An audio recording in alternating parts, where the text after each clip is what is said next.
Hello again, YouTube. Welcome back to my channel. Today, we're going to be getting ready for Christmas holidays, and we're heading away out of our property for Christmas, and it'll be about an 8-ish hour drive away. So we're getting pretty nervous about leaving our animals. And I think in my last video, I just showed you how we were watering our birds every single day just out of a rubber bowl. So it was an everyday thing. We'd have to fill up buckets and cart them out there and fill them up. But with this holiday season coming up, if we're going to be leaving for 3 days, good thing my wife doesn't watch this channel because I am usually really bad with information and time schedules. So I think we're going to be gone for 3 or 4 days. I'm not too sure, but it doesn't matter really. We're going to be gone for an extended period of time, and so needless to say, the chickens won't get water because their dishes freeze up every day. So I have to come up with a solution with the waters that I built. You can see if you go to my channel, there's a video on how I built them. So those are good for summer, and I think in that video I did state that I was going to make something to winterize them and to make them able to work in the wintertime. And so typical me, I wait till the very last second to try to make this work. So today is that day. I just got off my 5-day stretch at work, so today is where the busyness starts. And I'm just gonna first show you what I used, what I got, and how I plan to use it. So here we go. Okay, so this is kind of the partial list of what we're going to be using for these buckets. So what I did is I went to Canadian Tire in Canada and I got an Easy Heat 6 to 10 foot heat trace. And this is my plan. I'm going to use these Scotch extremely strong Velcro strips, and it says it works on wet or dirty. So this seems like the perfect application. And of course my cups. So I'm going to replace all the cups that are on the existing waters with new ones. And then these ones will be kind of the winter version of them. So if you've seen these cups before, you get them off Amazon and they have a lot of bad reviews.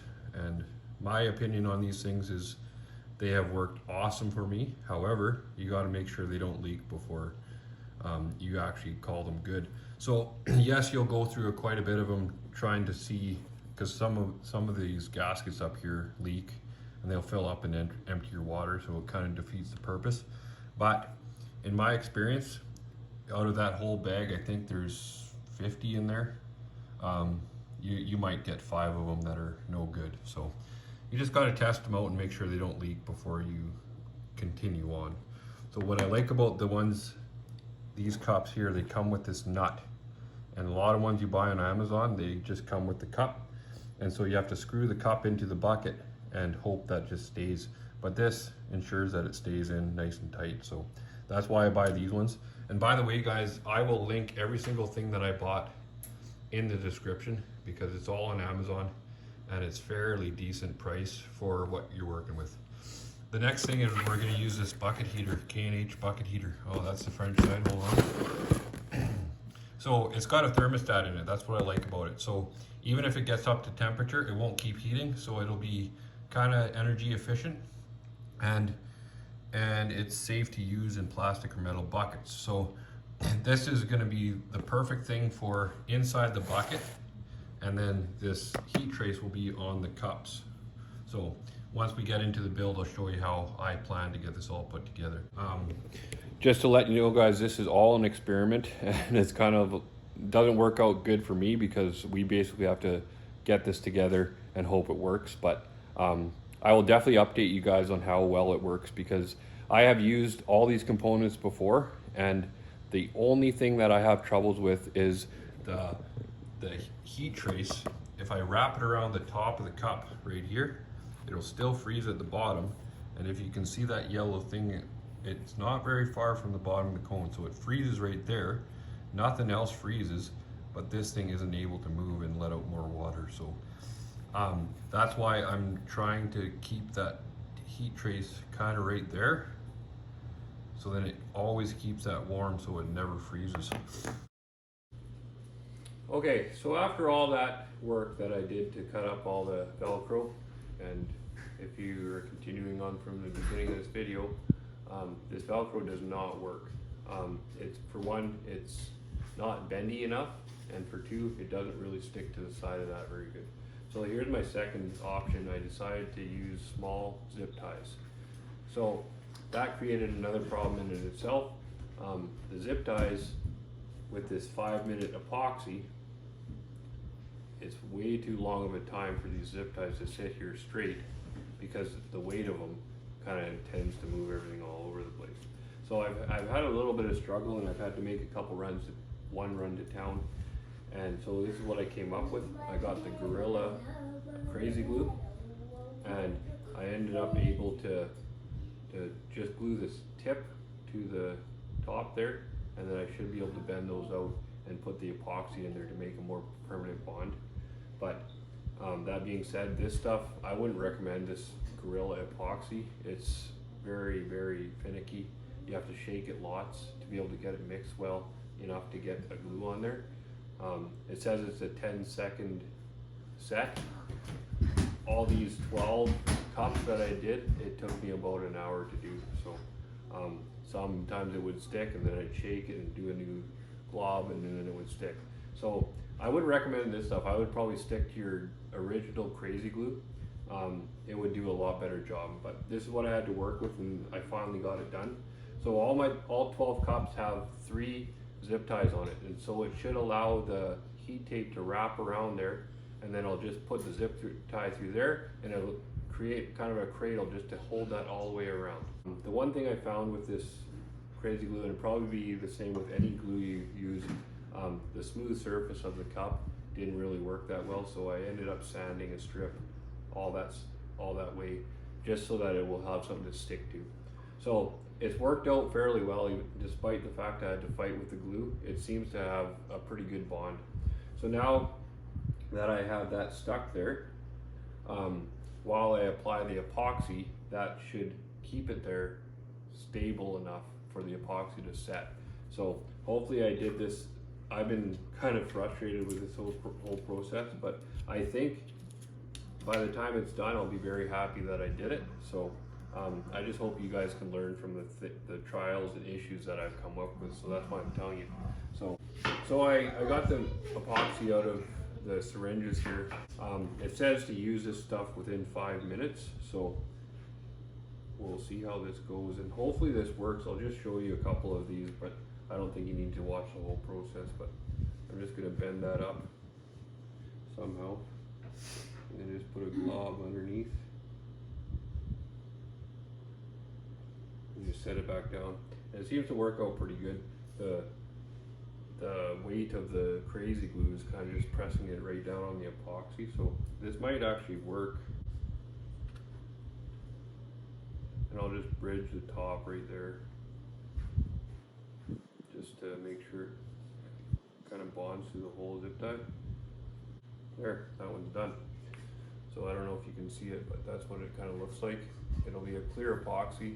So it just should set all those right in there, just so then I can just curl that tail up and just fasten it right to the top there, and then I'll hold the wire all the way around securely. So that's my plan.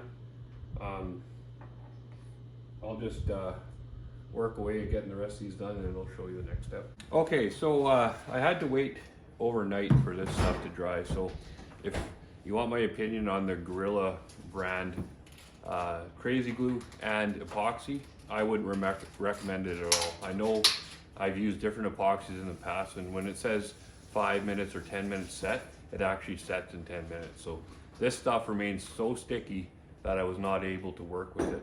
So I had to leave it overnight. So that kind of lost us a whole night to see if our system's actually gonna work.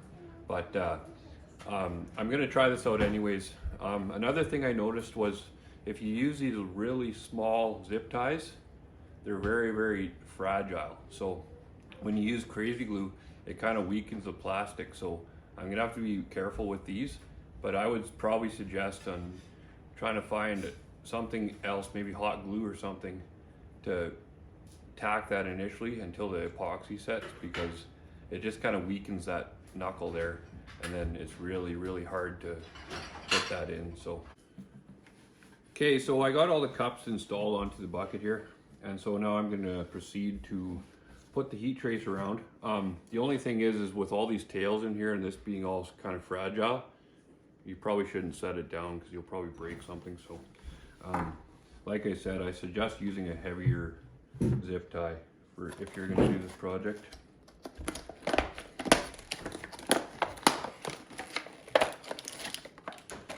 So here's the heat trace here,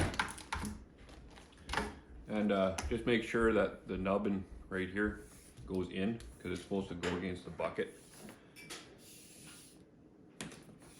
And always kind of think of where your electric outlet's going to be. I know that this bucket's going to be facing this way and the plug's right here, so I'm going to make sure that the plug is on this side, so then you're not crossing the bucket. Another thing to mention is these Easy Heat brands it doesn't say anything that you can't overlap or cross them. So be careful that when you buy your heat trace, because some of them, if you cross them, it'll actually short them out and they actually won't work. So that's why I get the Easy Heat ones.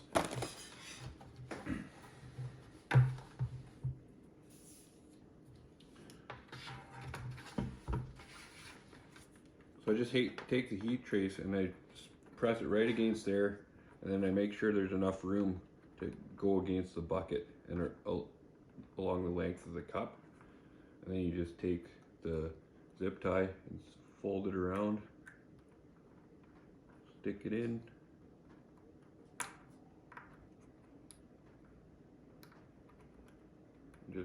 I gotta be very careful with this because I've had a couple of these snap off. It's not a huge deal if they all snap off, they still seem to hold each other up. But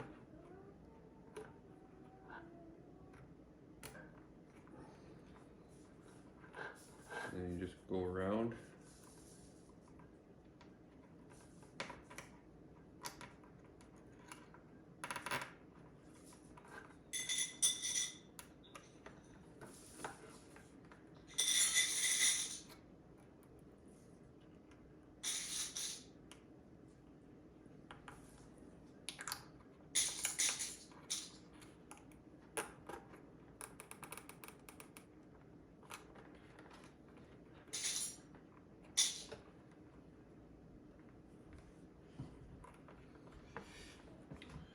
And then I take a bigger zip tie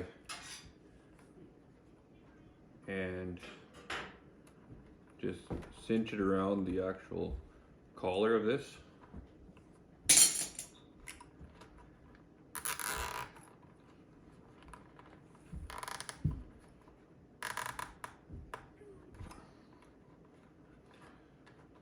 There, and I'll give you a look there. See how it holds the heat trace right at the bottom where it freezes. So it's going to heat up this whole cup, and then there's heat trace on either side of this, so that'll keep that all thawed out. So I can see this working very well.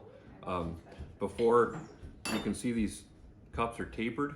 So before I used to just electrical tape them around here, but then once it starts heating up, it'll expand, and this will actually fall down, and then the chickens will peck at it, and it doesn't actually heat up this cup. So I can tell already that this system's gonna work. The only issue I am worrying about is these breaking eventually, especially in the cold, because of that glue that might have compromised the integrity of these zip ties. So as far as the epoxy goes though, it seems to have, it doesn't pull away. Like, I made sure I sanded the cup before I put the epoxy on, but it doesn't seem to pull away the zip tie. Like, it seems to have had a pretty good hold, but I would just suggest a different brand maybe. That Gorilla stuff, it takes way too long to set up.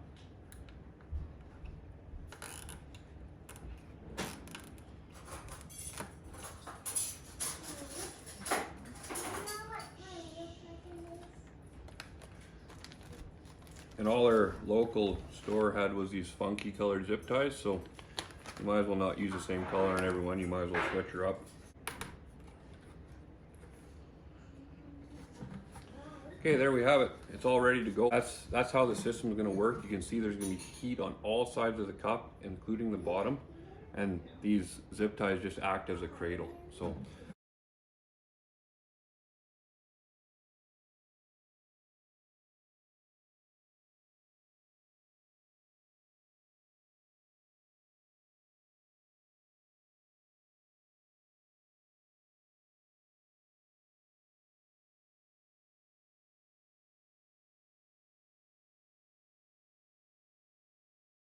Okay, so you can see that all my buckets, I have another one over there, but 3 of these buckets have all the heat trace around there. It seemed to work pretty well, like I said, but there's some instances where they just crack right off. So, but it seems to work just cinching it up right there, and there's always 1 or 2 of these that are still intact. So now we're just gonna unbox the heater for the inside, and then I'll just show you how that cage comes off and how that'll get installed there.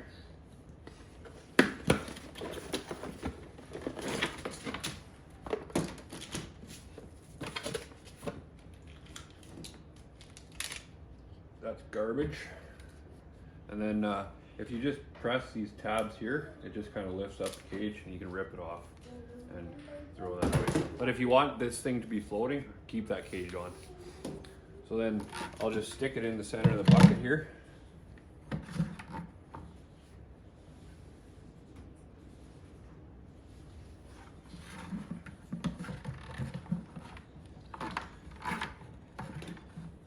And then instead of using that cable clip there, because I want to put a lid on here, I'll just cut a notch into the side here. So then I can put the lid on and it won't interfere this. But what I like about this, it's got an armor on it. So this transition here won't be damaged. Bring out the saw attachment. And we don't want to be right in the handle there, so we'll just cut it right there.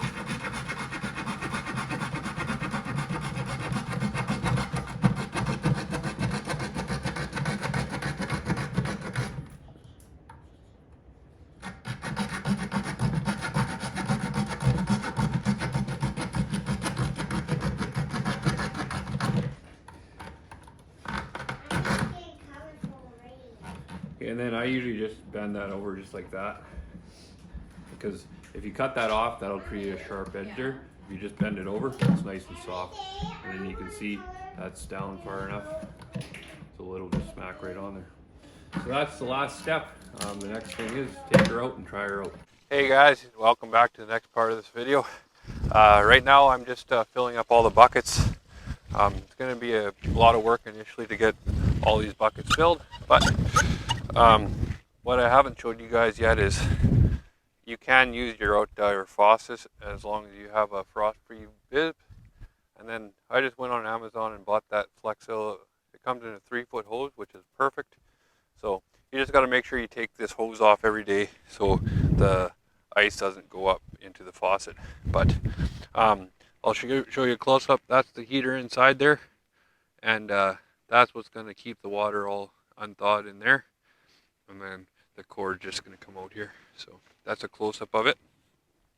So I'll fill up these buckets. The rest, there's 4 total. I'll fill them all up, and then I'll meet you in the coops.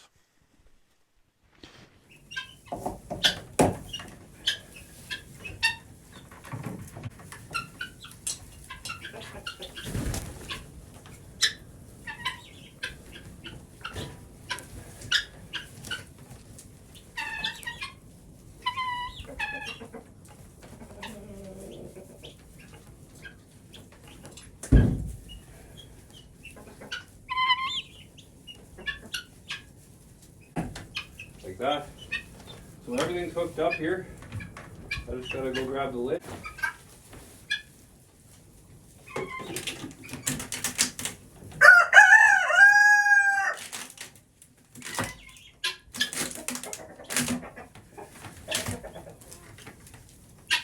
There we go. So the cord fits nice and snug on there, and so it can still move in there. So that's good. And then we can just, I just want to stick around here and make sure this is heating up properly.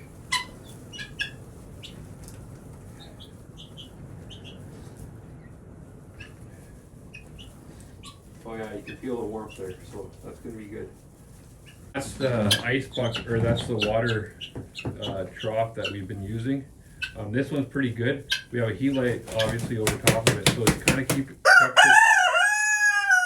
Hey, Mr. Rooster. We kept it, it kind of keeps it thawed out, so we haven't had to water these guys too much. But once that, we're not going to fill that up anymore. We're going to let them sniff out this water, and then hopefully you just get accustomed to drinking water out.